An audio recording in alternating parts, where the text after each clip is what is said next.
အားလုံးပဲမင်္ဂလာပါဒီတစ်ခါတော့အင်္ဂလိပ်စကားလုံးတစ်လုံးအကြောင်းပြောပြပေးပါမယ်ဒီစကားလုံးလေးကအားလုံးအတွက်အသုံးဝင်မယ်လို့မျှော်လင့်ပါတယ်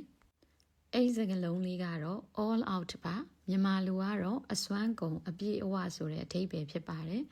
သူက adjective ပါဒီစကားလုံးလေးကိုအခုပြောပြမယ် pattern လေးနဲ့တွဲမှတ်ထားလို့ရပါတယ်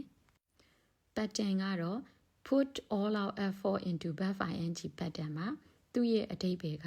အစွမ်းကုန်စူးစမ်းသည်ဖြစ်ပါတယ်အရေးကြီးတာတစ်ခုကသူ့ရဲ့နောက်မှာ verb 1လုံးဝမသုံးပါဘူးเนาะ verb ing သုံးရပါမယ်ဥပမာ preparing learning studying working စသဖြင့် verb ing လိုက်ပါတယ် into plus verb ing only သုံးတာပါဥပမာ she put all out effort into preparing for her final exam ဆိုလိုတာကသူမနောက်ဆုံးစာမေးပွဲအတွက်အစွမ်းကုန်ကြိုးစားတယ်လို့ပြောတာပဲဖြစ်ပါတယ်နောက်ထပ်ဥပမာလေးတစ်ခုပြောပြချင်ပါတယ် She put all out effort into learning English ဒါကတော့သူမအင်္ဂလိပ်စာလေ့လာဖို့အစွမ်းကုန်ကြိုးစားတယ်လို့ပြောတာဖြစ်ပါတယ်ဒီ pattern လေးသုံးပြီးတော့ကိုယ်ပိုင်ဝက်ကြလေးတိဆောက်ကြည့်နော်